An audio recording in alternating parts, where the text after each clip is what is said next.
merci en tout cas à tous de participer à ce webinaire. Ok, génial. Bon. Donc, qui va porter sur les best practices de maillage.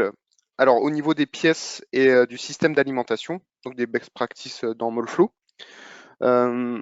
Sachant qu'il y aura un autre webinaire qui est prévu pour un petit peu plus tard, qui se focalisera sur les best practices au niveau plus du moule notamment pour les simulations thermiques. Donc, entre autres, conformal cooling ou même un petit peu plus simple pour les calculs de thermique FEM, etc. Mais bon, aujourd'hui, on va se focaliser sur le maillage des pièces et des systèmes d'alimentation, donc dans Molflow, Advisor et Insight. Alors, au niveau de moi, je vais me présenter un petit peu pour ceux qui ne me connaissent pas. Donc, je suis Sébastien Faure, ingénieur application au sein de la société Applicite depuis maintenant 8 mois. J'ai intégré la société en tant qu'ingénieur simulation et additif, donc c'est-à-dire qu'aujourd'hui je m'occupe de la partie Molflow, je m'occupe de fusion, donc de la partie conception, fabrication additive dans fusion, et aussi d'autres solutions, notamment NetFab, qui est donc on va dire entre guillemets le pendant de Molflow, mais pour la fabrication d'impression, enfin pour la fabrication 3D, d'impression 3D. Et donc voilà. Au niveau de mon expérience professionnelle, j'ai travaillé 4 ans au sein de la société Autoliv, équipementier de sécurité automobile, et d'autres sociétés également. Et donc au niveau du diplôme, j'ai un diplôme des mines de Douai que j'ai passé à l'ISPA, donc l'Institut supérieur de plasturgie d'Alençon. Au niveau du webinaire, je vais quand même rendre à César ce qui est à César. J'ai repris le sujet du webinaire sur le maillage, mais en grande partie, c'est Hervé Hetman, donc mon collègue qui l'a préparé. Donc voilà, le mérite de la présentation est à tous les deux, quoi.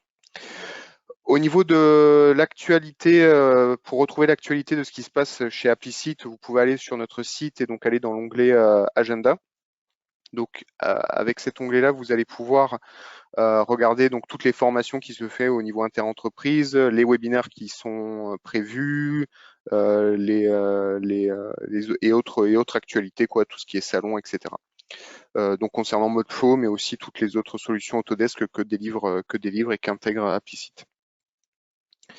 Ensuite, au niveau du blog, donc vous avez aussi droit à un blog donc qui s'inscrit tout comme les webinaires et tout comme les points techniques qu'on peut organiser avec les clients dans le cadre de la formation continue. Donc dans ce blog-là, vous pouvez retrouver différents articles qui vont parler de trucs et astuces ou alors de spécificités. Moi, ce que j'aime bien faire au niveau des articles, parce que il y a de plus en plus en fait de coopération qui se fait entre le logiciel Molflow et Fusion 360. Donc notamment le dernier que j'avais fait, c'est par rapport au rendu réaliste. Donc comment on peut un petit peu par exemple régler le rendu réaliste dans Fusion vis-à-vis des résultats qu'on peut obtenir dans Molflow, notamment pour visualiser des rotations, ce qui peut être pratique pour des pièces d'aspect. Donc ça, c'est aussi des articles que l'on peut trouver, Donc il y a vraiment un peu de tout. Et donc c'est assez facile, vous tapez un mot-clé, puis vous tombez sur l'article qui correspond. Au niveau des agendas des webinaires Molflow 2021, donc actuellement c'est le best practice maillage, ce qui a été passé. Donc ensuite vous pouvez visualiser ce qui est passé, donc notamment les trucs astuces, les bonnes pratiques du job manager, mais après un petit peu plus, disons spécialisé, la micro-injection sur moulage par induction, sur moulage d'insert et moulage par induction. Et ensuite, on peut voir ce qui va se passer. Donc, dans quelques mois maintenant, ça sera le bill matière et thermique, les nouveautés de la 2021, Molflow en fonction des phases de développement et le RTM. Alors, si jamais vous voyez un sujet de webinaire pour lequel vous êtes intéressé, vous avez raté la date, vous pouvez nous envoyer à notre niveau un petit message au niveau du support comme quoi vous voudriez le webinaire sur tel sujet. Et nous, donc, on peut vous restituer l'enregistrement de ce webinaire-là. Ok, donc maintenant on va passer un petit peu plus dans le vif du sujet. Donc au niveau du sommaire de la présentation, donc on va un petit peu redéfinir, je vais redéfinir rapidement en quoi consiste le maillage dans la simulation, les différentes technologies de maillage disponibles avec Molflow, comment checker sa conception pour la simulation avec Fusion 360. Donc vous allez voir ces quelques petites fonctions dans Fusion dont c'est pas du tout la peine d'être quelqu'un d'aguerri au niveau de la CAO. parce qu'il y a des fonctions qui se déroulent en automatique et qui permettent de corriger assez facilement la conception pour l'adapter au maillage de Molflow. Ensuite, les considérations générales vis-à-vis du maillage. Ensuite, on va parler un petit peu du maillage sur Molflow Advisor. Donc, c'est-à-dire que sur Molflow Advisor, vous avez différents niveaux de maillage et donc comment choisir et comment savoir lequel est le meilleur et le plus adapté et en termes de temps et de qualité de résultat. Et ensuite, le maillage donc, dans Molflow Insight, donc comment optimiser, on va dire, son maillage au maximum tout en impactant au minimum le temps de calcul, forcément, qui découle pour obtenir et des bons résultats et un temps de calcul optimisé. Et ensuite, donc, on parlera de ça pour le maillage de la pièce et pour le maillage de l'alimentation, où on va regarder un petit peu les différences qu'il peut y avoir entre le maillage de l'alimentation en poutre et le maillage de cette même alimentation, mais avec des éléments 3D. Donc, au niveau du maillage, donc, comment fonctionne le maillage dans Molflow? En fait, on a notre pièce, notre CAO, qui est un domaine. Ce domaine-là va être divisé en plein de petits domaines, et ces petits domaines, en fait, ça vont être les éléments du maillage. Donc, en fait, c'est comme un redécoupage de la pièce en plein de petits éléments, de manière à ce que le solver il puisse venir calculer en tout point, en tout petit point, toute chose, donc c'est-à-dire la thermique, en niveau thermique, pression, débit, etc., qui se passe à cet endroit-là du modèle. Donc les donc le gros domaine va être divisé en petits domaines et ces petits domaines vont être appelés éléments. Dans Molflow, donc il y a différents types d'éléments. Il y a les éléments poutres qui sont normalement utilisés pour l'alimentation et pour les canaux de refroidissement. Donc un élément poutre, c'est un élément qui va être constitué de deux nœuds dans lesquels, en fait, notamment pour l'alimentation, on va venir calculer, ce qu'on appelle le calcul de manière nodale, ce qui se passe à chaque extrémité de la poutre. Et donc en fait, la modélisation de la poutre, c'est juste une visualisation, mais en réalité, on va définir les diamètres qui se situent. Par exemple, si on a un débit hydraulique à calculer, on va définir les diamètres qui se situent au nœud. Et en fait, il va venir calculer en fonction de la pression, de la température, du débit qui arrive déjà sur ce nœud-là, le débit sortant, et ainsi de suite jusqu'à arriver à la pièce. Une fois arrivé à la pièce, donc là, il y a deux types d'éléments qui peuvent être utilisés. Des éléments triangles, donc des éléments qui sont constitués de trois nœuds, qui sont utilisés dans Molflow pour un maillage, on va dire en mid-plane, donc le maillage mid-plane, c'est-à-dire un maillage en fibre neutre, et les maillages surfaciques, donc le maillage dual domaine. Et enfin, on a les éléments tétraédriques, donc là qui sont constitués de quatre nœuds, qui sont donc des éléments volumiques, c'est-à-dire qui sont dans les en trois dimensions, quoi. Et donc ceux-là vont permettre de calculer, pas de manière plus précise, mais de pouvoir capter ce qui se passe au niveau de l'épaisseur en tout point, en fait, de la pièce au niveau de l'épaisseur. Alors qu'avec des éléments triangles, on va plutôt, dans une pièce, au niveau de l'épaisseur, calculer, faire une approximation, en fait, de ce qui se passe, de l'évolution des phénomènes rhéologiques qui se passent au niveau de l'épaisseur. Donc au niveau des technologies de maillage, pour revenir un petit peu dessus, donc comme je vous disais, il y a trois types de technologies de maillage pour la pièce. Donc le maillage mid-plate, dual domaine et 3D. Alors moi, ce qu'il faut dire au niveau de ça, c'est qu'il n'y a pas un style de maillage qui est meilleur par rapport à l'autre. En revanche, il va y avoir des types de maillage qui vont être plus adaptés à une pièce vis-à-vis d'une autre. Par exemple, si vous avez des pièces qui sont extrêmement volumineuses, comme ça peut être le cas pour des pare-chocs automobiles ou alors des haillons automobiles, qui sont des pièces avec des épaisseurs constantes et avec des géométries qui ne sont pas complexes, eh bien, on va être tenté plutôt d'utiliser le mid-plane. Pourquoi? Parce qu'il serait moins pertinent en termes de temps de calcul d'utiliser un maillage 3D, alors que le mid-plane pourra pourvoir des résultats de simulation qui seront équivalents à ce que peut fournir le 3D. Et donc le maillage dual domaine qui va être en fait c'est pas un compromis, mais pareil, une autre façon de travailler qui empêche en fait, qui permet d'avoir un temps de calcul qui est acceptable, des résultats qui sont acceptables, tout en évitant pour l'utilisateur d'avoir à extraire la fibre neutre de son module, de son modèle de CAO. Donc en fait, c'est quelque chose qui est assez souple et ça permet donc d'avoir des bons résultats et couplé avec des bons temps de calcul, enfin des temps de calcul qui sont réduits. Et enfin, le maillage 3D qui sont là pour les géométries un petit peu plus complexes et qui va permettre aussi, donc ça, certes, le désavantage comparé au mid-plane et au dual domaine d'augmenter légèrement le temps de calcul, qui peut augmenter le temps de calcul, mais en revanche, vous allez avoir toutes les informations dans le détail, entre guillemets, dans ce qui se passe au niveau de l'épaisseur. Donc voilà, le message que je veux faire sortir de ça, c'est que le 3D, en fait, c'est ce qui peut sembler le plus précis, mais que le maillage doit toujours être adapté en fonction du niveau de résultat que l'on veut obtenir et en fonction de la pièce, et surtout en fonction du temps que l'on a pour restituer les résultats. Donc au niveau des différents types de maillage aussi, on va pas avoir les mêmes niveaux résultats accessibles, comme je vous disais tout à l'heure. Donc par exemple, pour obtenir l'inertie notamment au niveau du seuil d'injection, donc il y a des options d'inertie dans Modeflow qui permettent notamment de visualiser les jets libres par exemple. Eh bien le maillage midplane et dual domain ne permet pas de capter ce phénomène-là. En revanche, le maillage 3D, oui. Également pour les gravités. Donc la gravité, ça va plus être utilisé pour les modèles, les pièces massives et pour prendre en compte donc la gravité, l'effet de gravité que va avoir donc l'effet de gravité dans la cavité. Et donc en fait, ça va faire pencher en gros le remplissage de la pièce au niveau du sens de la gravité. Les glissements. Alors pareil, les glissements, ça va permettre de modéliser le jet libre en règle générale, la viscosité élongationnelle également, les grands déplacements. Donc là, les grands déplacements sont valables en midplane et en 3D, mais pas en dual domaine. Donc les grands déplacements, ça va être pour tout ce qui est non linéaire au niveau du gauchissement, donc tous les phénomènes non linéaires. Le flambage est également disponible en midplane et en 3D. Et le CRIMS, lui en revanche, donc le CRIMS qui est un système de caractérisation du gauchissement qui est très expérimental, et donc là pour le coup c'est une exclusivité que peut avoir le logiciel Autodesk, donc Molfo en l'occurrence, qui permet en fait de calquer son modèle de gauchissement sur des données vraiment expérimentales, et donc ça c'est valable pour les maillages midplane et les maillages dual domaine. Et pour le maillage 3D, c'est en cours de développement. Je sais qu'actuellement Autodesk travaille dessus pour pouvoir intégrer cette technologie-là au maillage 3D.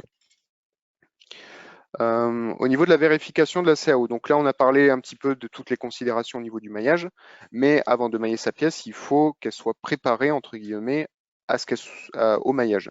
Et donc en fait cette préparation-là, on peut la faire sur Fusion 360. Donc de manière générale, les pièces passent en maillage dans Molfo, mais il peut arriver que en fonction de la qualité de cette CAO, ça va retranscrire après maillage des défauts qu'il faudra par la suite corriger. Alors pour éviter cette opération-là, Fusion permet de checker en fait la qualité de la CAO avant de la rebalancer dans Molflow pour le maillage. Et donc éviter ensuite des opérations de réparation du maillage.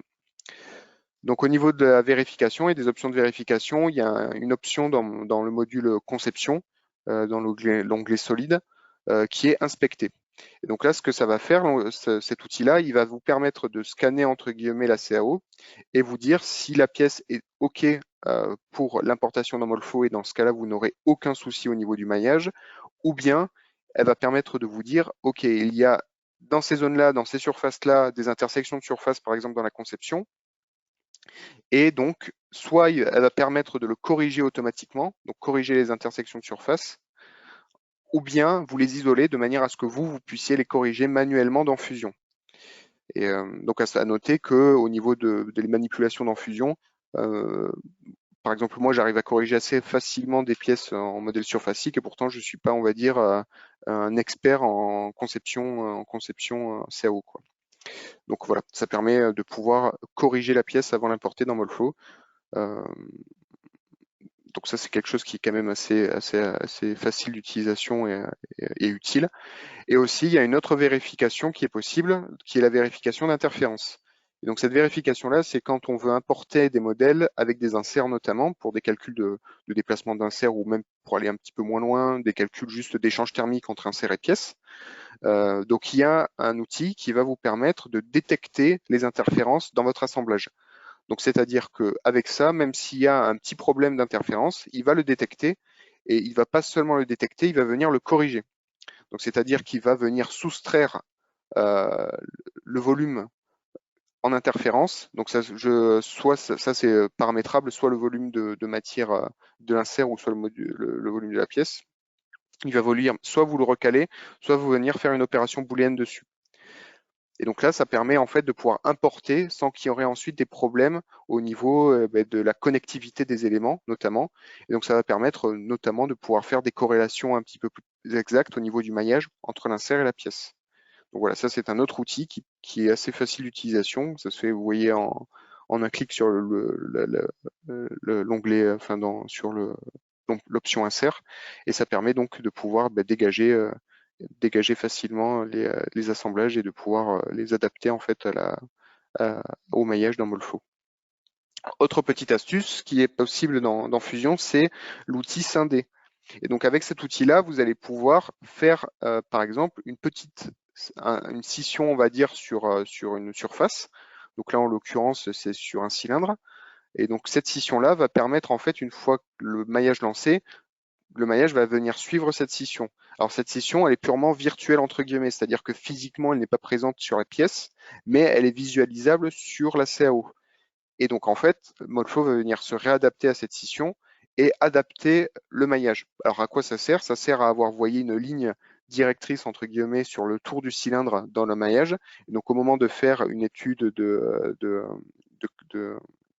roundness, de gauchissement au niveau de Molfo, eh bien, ça va pouvoir permettre de suivre tous les éléments et donc de cliquer assez facilement sur les nœuds et de pouvoir ensuite observer le résultat roundness par exemple dans Molfo plus facilement que s'il aurait fallu un petit peu s'arranger avec le maillage pour suivre le tour du cylindre. Au niveau des fichiers d'import de CAO, donc on a quand même quelques petites recommandations au moment de l'import, donc dans Molfo pour faciliter entre guillemets le maillage.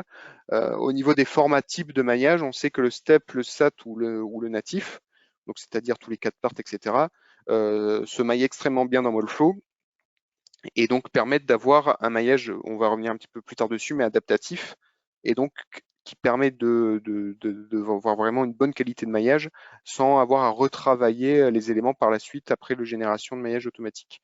En revanche, les formats type STL ou IGS, eux, pour des pièces, IGS, forcément les courbes IGS, c'est ce qu'il faut utiliser pour les BIM, mais en revanche pour la pièce, c'est un petit peu plus délicat, pas à mailler parce que le maillage va se faire, mais ensuite il va y avoir des opérations de correction du maillage qui seront un petit peu plus fastidieuses, quoi. Alors au niveau des règles générales de maillage, la règle principale, c'est qu'il faut avoir un certain nombre d'éléments dans l'épaisseur. Donc en fait, un minimum de 3 éléments permet de prendre en compte par exemple des phénomènes comme le phénomène d'hésitation. Donc là, vous avez un exemple où toutes les épaisseurs, toutes les longueurs entre guillemets sont constituées de 2 éléments. Et donc on voit que là, on a du mal à capter le phénomène d'hésitation. En revanche, quand le modèle est correctement discrétisé, on a les phénomènes d'hésitation qui se dessinent.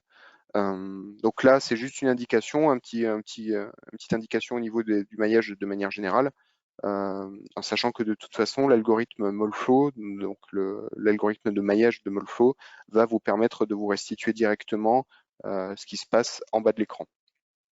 Donc à ce niveau-là, pas de prise de tête, mais bon, si jamais vous visualisez un maillage comme ça, par exemple, vous récupérez une pièce maillée, faire attention au nombre d'éléments qui constituent la longueur, et donc toujours un minimum de 3 éléments.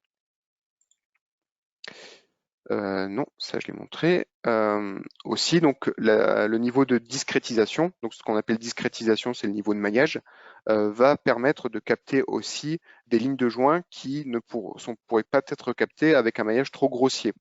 Alors de la même manière, toujours vérifier au niveau de la densité de maillage si elle est acceptable pour pouvoir capter ce genre de phénomènes-là, qui sont là en l'occurrence des phénomènes de ligne de soudure.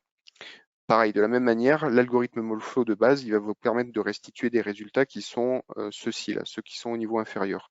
En revanche, c'est une indication, si jamais, pareil, vous recevez un modèle qui est déjà maillé, faire quand même un petit peu attention à l'utiliser parce que on peut avoir ce genre de défaut-là après au niveau des résultats. Là, toujours des règles un petit peu plus générales au niveau du maillage 3D.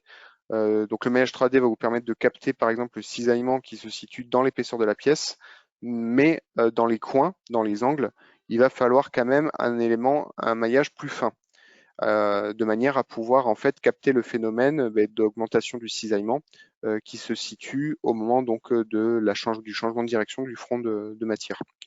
Alors de la même manière, l'algorithme de Molfo va vous permettre avec le maillage adaptatif de normalement faire un maillage plus fin automatiquement sur ces zones-là.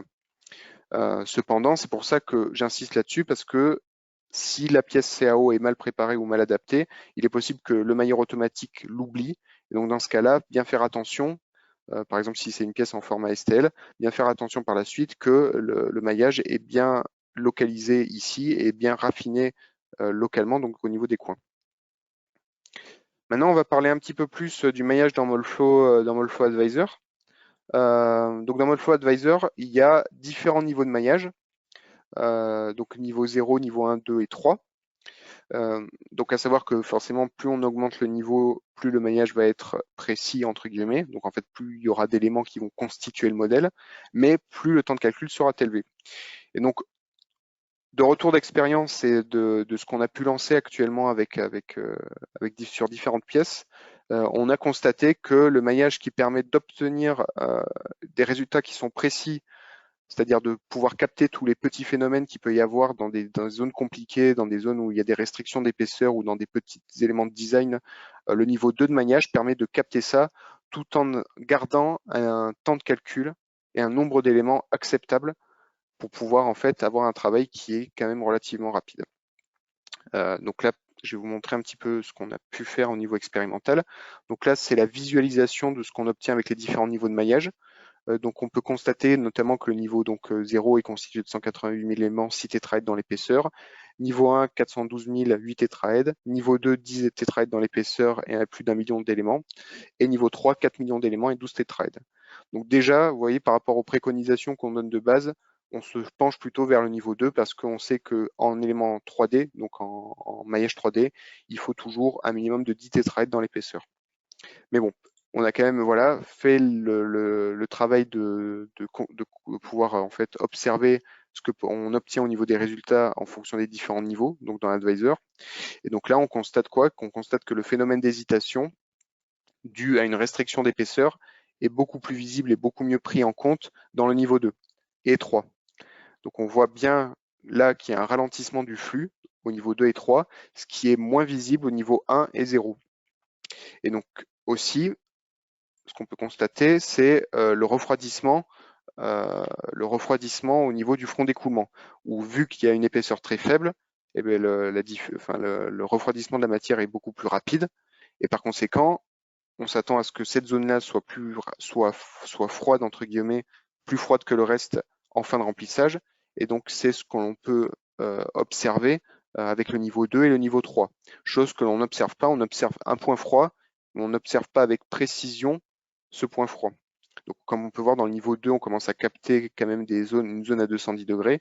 Au niveau 3, on voit beaucoup plus, disons, une évolution entre la zone rouge et la zone bleue. Donc en fait, le niveau 3 va permettre d'être très très précis, mais le niveau 2 permet déjà de dégager la tendance en fait. Tandis que le niveau 1 et 0, on peut juste se dire, bon, il y a un petit refroidissement, mais bon, il y a quand même encore de la marge, entre guillemets. Donc voilà, donc c'est pour ça que nous, on préconise d'utiliser de manière idéalement le niveau 2 dans Molflow Advisor. Au niveau de Molflow Insight et pour le maillage, donc comment ça se passe au niveau du maillage? Ce qui fait foi avec le mailleur dans Molflow, ça va être le facteur d'échelle que l'on va trouver dans l'onglet CAO.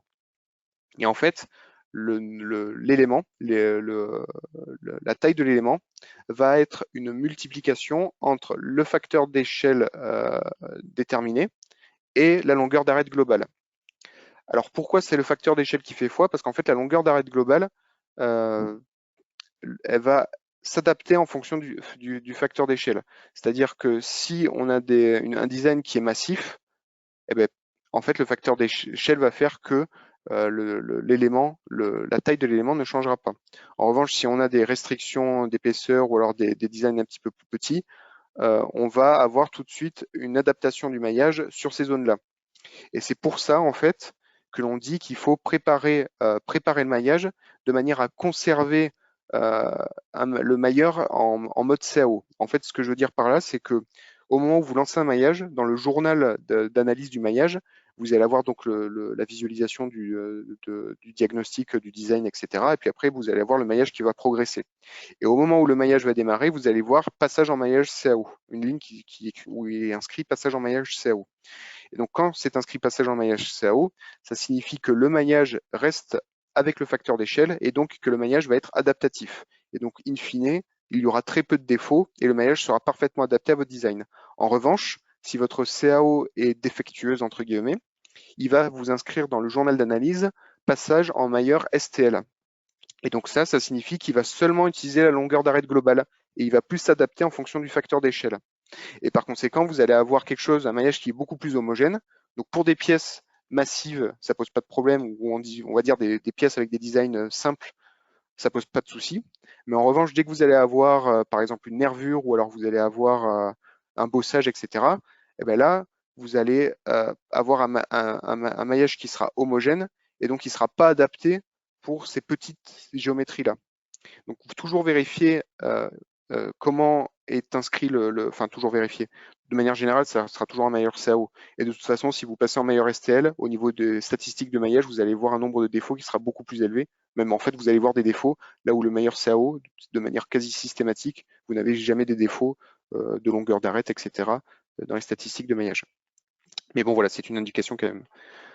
Aussi, ce qui peut être pratique à visualiser, à faire, c'est utiliser l'outil de densité de maillage. Alors en fait, cet outil-là, il va vous permettre, en sélectionnant des surfaces de votre modèle CAO, de spécifier dans des zones précises des ramifications, une densité de maillage qui sera plus élevée.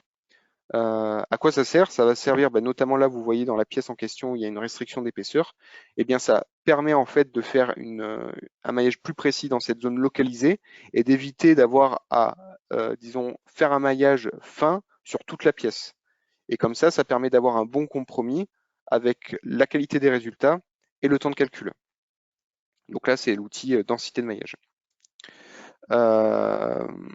Au niveau donc des maillages dans l'épaisseur, pour le maillage en tétraédrique, donc comme je vous disais tout à l'heure, le maillage en épaisseur est toujours constitué de 10 éléments. Et donc là, c'est une petite indication que qu'on voulait donner au niveau du rapport de forme. Vous montrer un petit peu comment c'est calculé. Donc le rapport de forme dans Molfo pour les éléments tétraédriques, il est calculé en fonction de la longueur du côté du tétra, divisé par la courte hauteur du tétra, donc c'est-à-dire la hauteur du tétra, multiplié par racine carrée de 1,5. Donc bon, voilà, ça c'est vraiment pour rentrer dans le détail, mais ce qu'il faut retenir en spécification, c'est que pour les maillages en tétraédrique, vous devez avoir 10 éléments dans l'épaisseur et idéalement, le rapport de forme ne doit pas dépasser 100. Le rapport de forme maxi ne doit pas dépasser 100. Mais là, c'est dans le scénario idéal. C'est-à-dire que ça peut arriver, mais pour des pièces massives, c'est parfois compliqué. Mais là, il ne faut pas se formaliser à ça. Il faut aller voir, dans ce cas-là, en précision, combien d'éléments dépassent ce rapport de forme de 100. Et en fait, vu qu'on a un maillage tétraédrique qui est constitué d'1 million d'éléments, de plus d'1 million d'éléments de manière générale, si on a une dizaine maxi d'éléments qui dépassent ce rapport de forme, l'impact n'est pas assez significatif pour pouvoir impacter la globalité des résultats. Après, voilà, toujours faire attention dans quelles zones seront ces éléments-là, parce que si c'est des zones qui nous intéressent au niveau du calcul, là, peut-être retravailler un petit peu le maillage à ce niveau-là. Petite astuce aussi, il est possible en fait dans Molfo, c'est vraiment d'utiliser un outil d'aperçu pour voir un petit peu la densité du maillage qu'aura les éléments sur la pièce après la génération du maillage. Et donc ça permet en fait de prévisualiser en fonction des paramètres de maillage, donc de la longueur d'arête et du rapport de forme surtout, du facteur d'échelle, pardon, de pouvoir visualiser un petit peu où seront situés les nœuds dans ce maillage-là. Ok.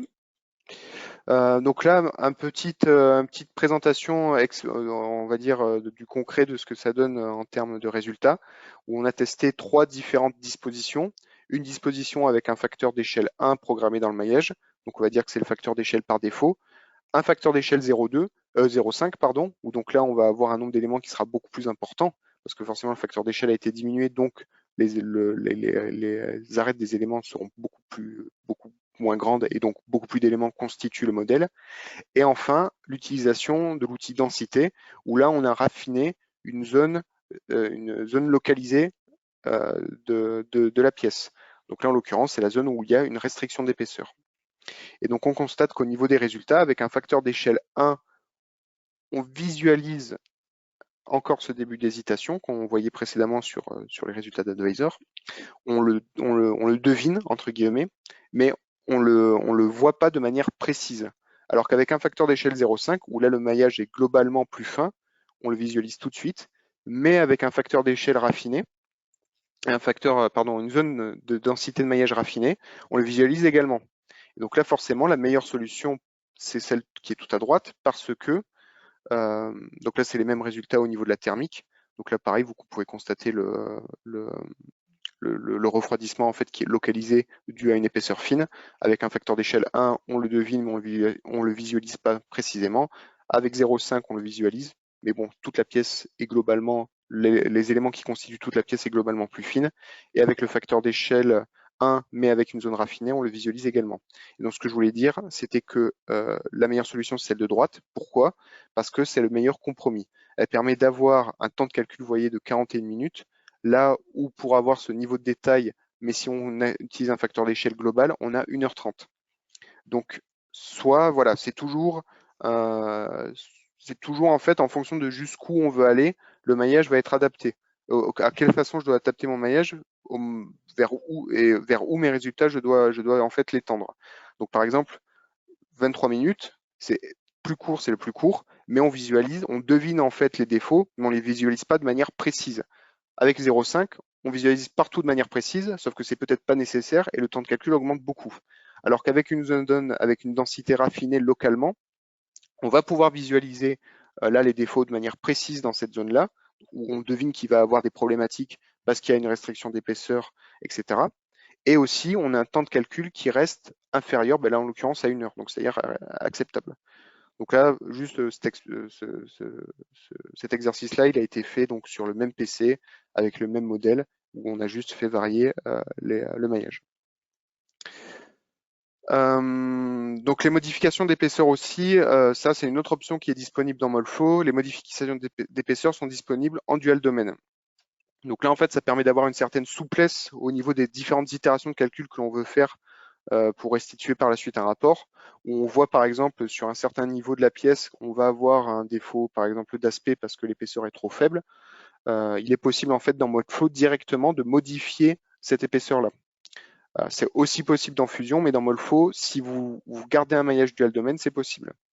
Donc comment ça se fait? En fait, il y a un outil qui s'appelle Décaler, qui est utilisable donc avec le maillage dual domaine, c'est-à-dire avant de passer en 3D, ou dans lequel vous pouvez donc sélectionner des éléments, et donc ces éléments-là, leur dire, bon, ben, je veux une telle augmentation d'épaisseur avec un niveau de décalage. Alors pourquoi un niveau de décalage? Parce que ça permet en fait d'avoir une augmentation d'épaisseur qui va être progressive et pas qui va être, disons, brute.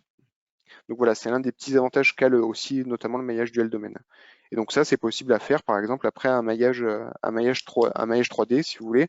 On fait un maillage 3D, on fait une première simulation, on s'aperçoit que l'épaisseur est trop faible, par exemple, on souhaite l'augmenter. Là, vous pouvez régénérer un maillage en cochant, remailler les éléments déjà maillés du modèle, et en mettant en mode dual domaine, il va en fait vous supprimer tous les éléments dans l'épaisseur, de façon à repasser en dual domaine, modifier l'épaisseur, et là remailler en 3D pour relancer un calcul. Donc voilà, ça permet d'avoir donc une souplesse sans quitter pour le coup l'interface de Modflow Insight. Et enfin, donc dernière chose au niveau du maillage, là on va se focaliser un petit peu plus sur l'alimentation. Donc sachant qu'il y a deux façons, on va dire, de discrétiser l'alimentation, avec des éléments poutres ou avec des éléments tétraédriques.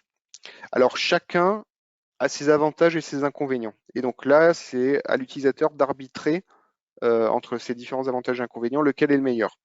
Par exemple, l'élément poutre, des retours d'expérience qu'on a eu au niveau de tout ce qui est diffusion de la compressibilité de la matière, etc. Ça se passe bien, ça reste représentatif. Et aussi, ça permet d'avoir une grande souplesse au niveau des modifications.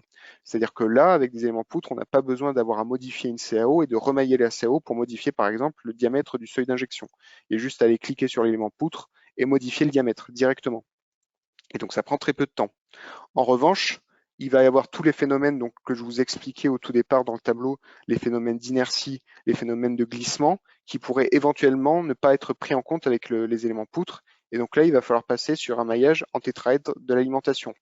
Donc en fait, à quel moment on utilise ça? Donc des éléments tétraédriques pour l'alimentation, c'est au moment où on a un doute on doute que l'on va avoir un défaut spécifique comme un défaut de jet libre. Donc dans ce cas-là, on va se dire bon, on va modéliser l'alimentation en 3D parce que je risque d'avoir un petit défaut de jet libre au niveau au vu de la topologie de la pièce. Et donc à ce moment-là, me permettre de le visualiser. Aussi pour des choses un petit peu plus spécifiques, notamment des pièces en micro-injection, il est nécessaire pour prendre justement cet effet d'inertie de la matière et surtout la viscosité longationnelle, de mailler en 3D l'alimentation. Mais de manière un petit peu plus standard, et on va dire dans 80% des cas, c'est pas nécessaire et le maillage en éléments poutres reste à utiliser parce que c'est beaucoup plus facile, parce que c'est juste une courbe à mailler et puis après les éléments BIM, comme je vous ai dit, il y a une grande souplesse pour les modifier. Autre petite astuce au niveau de l'alimentation, c'est pour, on va dire, l'évolution de la température de la matière dans la carotte. Donc de manière générale, l'évolution de la température dans la carotte, ça va surtout nous intéresser au niveau du seuil pour savoir en fait combien de temps je peux compacter ma matière, ma pièce. Mais bon, dans certains cas, l'évolution de la température peut avoir une importance dans l'étude. Et donc, nous, on conseille de modéliser une petite busette entre guillemets chaude à l'entrée de l'alimentation froide. Cette busette chaude, en fait, elle va représenter entre guillemets la buse d'injection de la presse à injecter. Et donc de cette manière-là, vous allez avoir, vous voyez, quelque chose qui sera un petit peu plus représentatif de l'évolution de la température, parce qu'on va prendre en compte du coup les échanges thermiques qu'il peut y avoir entre la buse d'injection de la presse dans le modèle et la carotte, chose qui n'est pas pris en compte par défaut avec disons une représentation standard de l'alimentation, ce que vous voyez à gauche. Donc voilà, ça c'était pour les best practices, donc au niveau du maillage pour les pièces et les alimentations.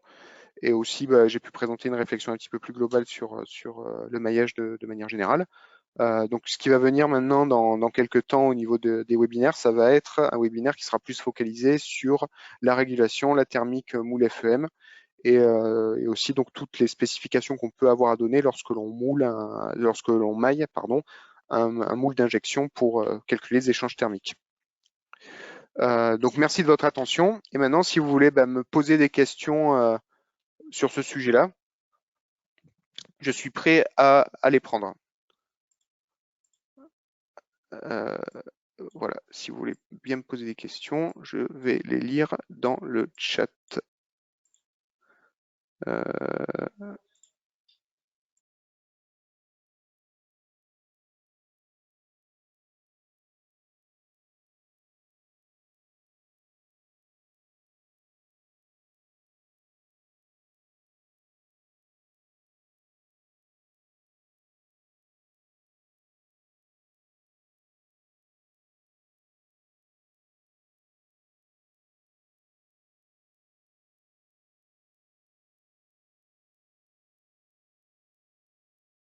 Moi, j'avais coupé mon micro parce que j'étais on a reçu en fait un colis quoi. Alors, je vais lire les questions. Bonjour. Nous avons depuis cette année des NUM Katia avec des versions V19 et V30, mais Molflow n'arrive pas à l'émailler. Y aurait-il une solution hormis de passer en step? Alors, pour la question de Madame Hardy, est-ce que donc, on n'arrive pas à l'émailler. C'est quoi comme type de si vous voulez bien marquer Madame Hardy comme type du coup de fichier, si c'est des 4 parts, c'est ça? Si des 4 parts ou des STL. C'est juste pour être sûr au niveau de ma réponse. Du coup, je reviendrai une fois que vous aurez mis cette précision. Donc, autre question. J'ai du mal à mailler les poutres plantage. Est-ce un peu récurrent? Non, non, non, normalement les poutres se maillent, enfin les courbes en fait, parce que c'est les courbes qu'on maille en éléments poutres, se maillent très très bien avec la 2021, il n'y a pas de souci particulier. Là, je pense que c'est un cas spécifique et si vous avez fait un ticket, je vais pouvoir, moi ou Cédric ou Hervé, on va pouvoir un petit peu regarder en précision pour votre cas là. Après, voilà, pour les importations et les problématiques d'importation de la DFN, comme je vous dis, il faut un petit peu regarder au niveau de la CAO en elle-même s'il n'y a pas d'interférence au niveau des surfaces, etc. Mais de manière générale, le mailleur arrive toujours à son compte. Et après, en fait, la préparation de la CAO, ça va impacter surtout le temps de correction qu'il va avoir par la suite.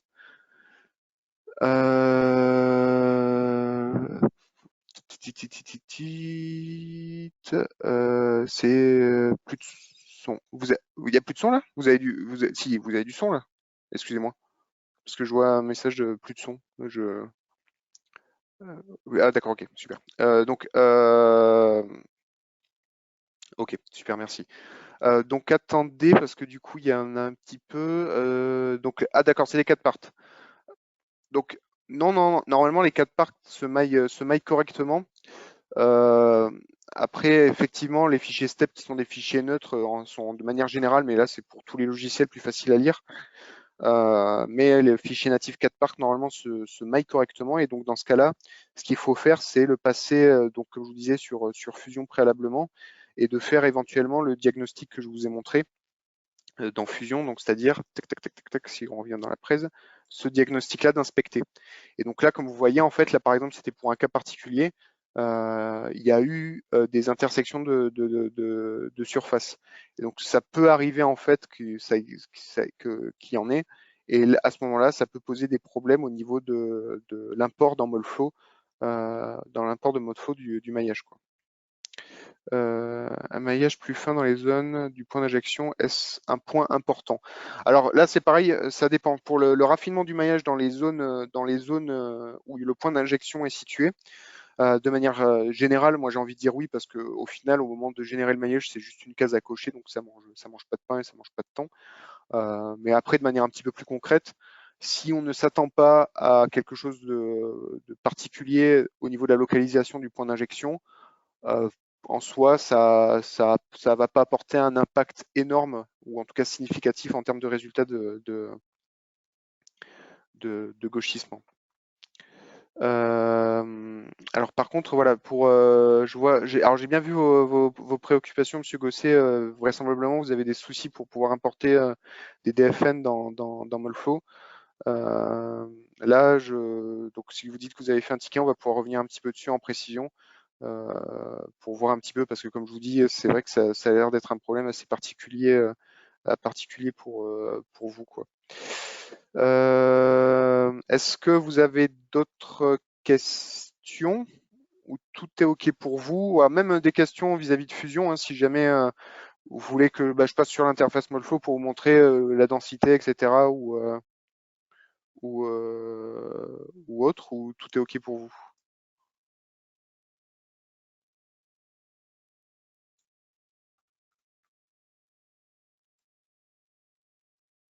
Pardon, je comprends, enfin, je comprends pas, moi et Madame Hardy, je